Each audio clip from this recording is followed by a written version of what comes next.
The live TV, सच सबसे आगे।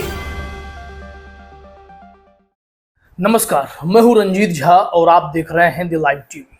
उत्तर प्रदेश की सियासत काफी तेजी से करवट ले रही है।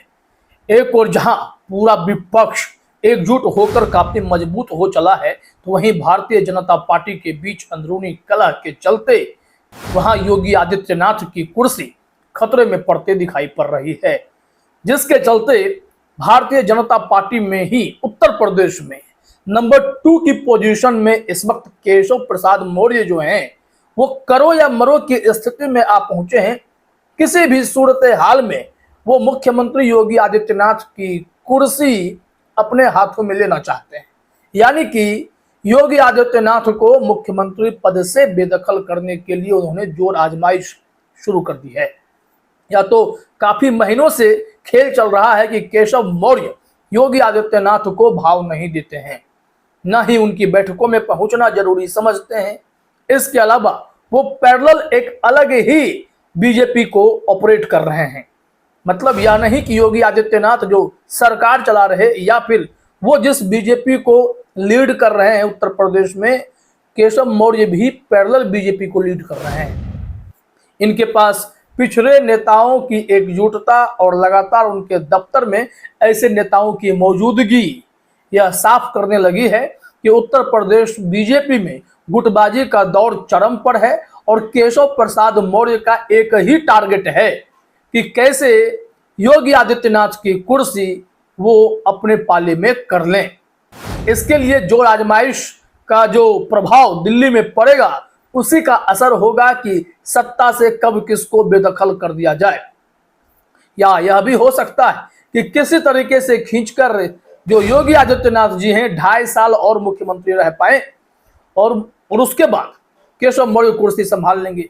बीजेपी कई राज्यों में मुख्यमंत्री बदलने का खेल कर चुकी है, तो उत्तर प्रदेश को ही क्यों छोड़े, वो भी तब जब उत्तर प्रदेश से लगातार झटके लग रहे हैं। जब लोकसभा चुनाव में करारी हार हुई है उत्तर प्रदेश में, विधानसभा उपचुनाव पर भी खतरा मंडरा रहा है और जो हाल ही में चुनाव हुए उसमें भी एक आध सीट तो हार ही गए। तो ऐसे में जो यह परिस्थिति है वो अब उत्तर प्रदेश बीजेपी में करो या मरो वाली है। योगी आदित्यनाथ अपनी सत्ता कैसे बचाएंगे, इसके अलावा केशव मौर्य अगली चाल क्या चल देंगे, यह सब की नजर में दिखाई चीजें पड़ने लगी हैं। केशव प्रसाद मौर्य अब बड़े बड़े नेताओं के साथ जो बैठक कर रहे हैं उसकी तस्वीरें जरूर पोस्ट कर रहे हैं। फिर चाहे बात ओम प्रकाश राजभर की हो या अभी संजय निषाद से जो उनकी मुलाकात हुई, इन लोगों के बारे में कहा जाता है कि ये पिछड़ों की सियासत करते हैं और केशव मौर्य भी बीजेपी के लिए पिछड़ों के वोट बैंक को साधने के लिए जाने जाते हैं। यह जो अदावत है योगी आदित्यनाथ और केशव मौर्य की 7 साल पुरानी है और इस 7 साल के दौरान केशव मौर्य और इस वक्त ब्रजेश पाठक या पूर्व डिप्टी सीएम जो रहे, वो सब इस तरीके से गोलबंद हो रहे हैं कि वो चाहते हैं कि अब योगी आदित्यनाथ का दबदबा घटे और यही चाह बीजेपी के शीर्ष नेतृत्व की भी है, कोई माने या ना माने। इसके पीछे फैक्टर क्या है? फैक्टर यह है कि योगी आदित्यनाथ का कद वाकई में इतना बड़ा हो चला है कि बीजेपी में नंबर 2 लोकप्रियता के मामले में वही है। नरेंद्र मोदी के बाद अगर किसी को सबसे ज्यादा इस वक्त लोकप्रिय कहा जा रहा है बीजेपी में, तो योगी आदित्यनाथ को ही कहा जा रहा है। यह बातें अमित शाह, जेपी नड्डा जैसे नेताओं को खटकती हैं कि अगर यह व्यक्ति ही उत्तराधिकारी अगर बन गया तो फिर अमित शाह का क्या होगा। अमित शाह तो नरेंद्र मोदी से भी काफी छोटे हैं, वो योगी आदित्यनाथ के ही पैरेलल में उम्र में चल रहे होंगे। तो ऐसे में उनकी सियासत का क्या होगा, इस बात का खतरा मंडरा रहा है। अगर ऐसे में उनके मुख्यमंत्रित्व को ही छीन लिया जाए तो ऑटोमेटिक जो है एक पद की गरिमा जो है उनके हाथ से निकल जाएगी, फिर उनका कद छोटा होता जाएगा, फिर वो रोते हुए एक सांसद के तौर पर याद किए जाएंगे जब वो पार्लियामेंट में रो रहे थे, उनके साथ अन्याय हो गया था, ऐसा उन्होंने कहा था। तो यही सिस्टम चल रहा है। बीजेपी का एक ही मकसद है कि केशव मौर्य एक ऐसे नेता होंगे जो संगठन के कार्यकर्ता हैं, मजबूत कार्यकर्ता हैं, जो वोट बैंक को साधने के लिए भी जाने जाते हैं।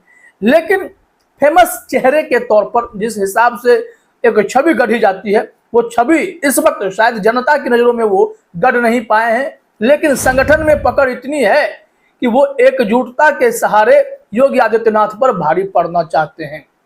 और इसका फायदा होगा कि योगी आदित्यनाथ का अगर कद घट गया तो दिल्ली पर जो नजर है वो नजर कमजोर पड़ जाएगी। और जो लोग पहले से नजर गड़ाए बैठे थे, फिर चाहे शिवराज सिंह चौहान या वसुंधरा राजे सिंधिया हो, वो सब दरकिनार तो कर ही दिए गए हैं।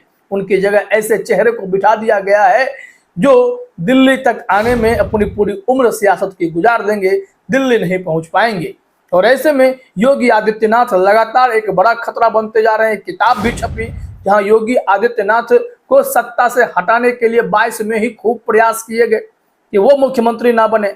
लेकिन जब मुख्यमंत्री वो बन ही गए तो अब लगभग 2 सालों से केशव मौर्य की कोशिशें चल रही हैं और इस बार तो मामला काफी तूल पकड़ता चला गया है। करो या मरो का सिचुएशन जैसे ही आया है तो कई लोगों ने एनालिसिस करना शुरू कर दिया है और यह माना जा रहा है कि अब ओबीसी नेताओं को एकजुट करके ही केशव मौर्य सत्ता पर काबिज होना चाहते हैं। आज तक पर एक विश्लेषण रिपोर्ट छपी है कि कैसे केशव मौर्य ने बहुत ही समझदारी से उस मुद्दे को पकड़ लिया, आरक्षण के मुद्दे को, और सीधे सीएम से रिपोर्ट मांग दी। रिपोर्ट तलब कर देना वो भी एक डिप्टी सीएम के लिए बहुत बड़ी बात है। और यह तभी होता है जब संगठन काफी प्रभावी होकर सीएम की जगह केशव मौर्य का साथ दे, यानी डिप्टी सीएम का। क्या है ओबीसी वाला यह फॉर्मूला, यह जरा समझते हैं। कहा जा रहा है कि लंबे समय से आरएसएस कार्यकर्ता 2017 के विधानसभा चुनाव में बीजेपी की जीत के समय प्रदेश अध्यक्ष केशव प्रसाद मौर्य को सीएम नहीं बन पाने का मलाल हमेशा से रहा है। वे इसे छिपाते भी नहीं रहे हैं। जिस तरह उनका सीएम योगी आदित्यनाथ के पहले कार्यकाल के समय से ही व्यवहार रहा है, उसे किसी भी सूरत में संतोषजनक तो नहीं कहा जा सकता था। हाल फिलहाल में तो यह बगावत के जैसा दिखने लगा है। नतीजों के बाद वे कैबिनेट की बैठकों में शामिल नहीं हुए। उन्होंने कम से कम 2 बार कहा कि संगठन सरकार से भी बड़ा होता है। लखनऊ में वे लगातार अपने कार्यालय में विधायकों और प्रमुख नेताओं की मेजबानी कर रहे हैं। खास बात यह है कि यहाँ मिलने वाले जो भाजपा के ओबीसी सहयोगी हैं वो कुछ ज्यादा ही उत्साह से आ रहे हैं। बीजेपी कार्य समिति की बैठक के बाद ही निषाद पार्टी के संजय निषाद यूपी में एनडीए की हार के कारणों में से एक बुलडोजर का नाम लेकर अपने इरादे जता दिए थे। इसका मतलब साफ है कि योगी आदित्यनाथ को टारगेट किया जा रहा है।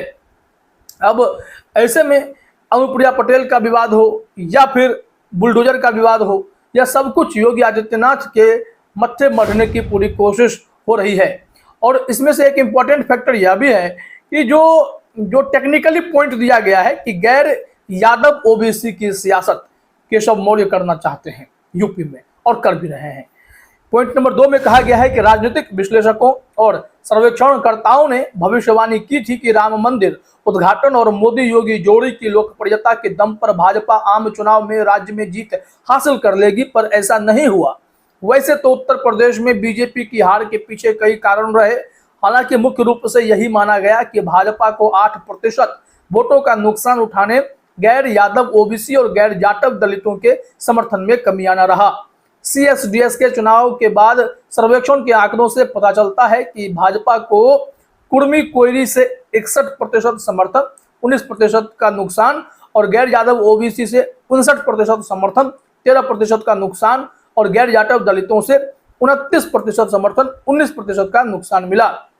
और यही सब कारण है कि कहीं ना कहीं केशव मौर्य अब मौके पर चौका मारना चाहते हैं। 27 से पहले ही ओबीसी मुख्यमंत्री उत्तर प्रदेश को बीजेपी दे सकती है, ताकि यहाँ पर जो है अभी उपचुनाव का भी आंकड़ा दिखेगा और आगे चलकर उत्तर प्रदेश में पकड़ मजबूत बनी रहे, इसकी कोशिश की जाएगी। तो देखिए क्या होता है। फिलहाल इस वीडियो में इतना ही। आप सभी का हमसे जुड़ने के लिए बहुत बहुत धन्यवाद।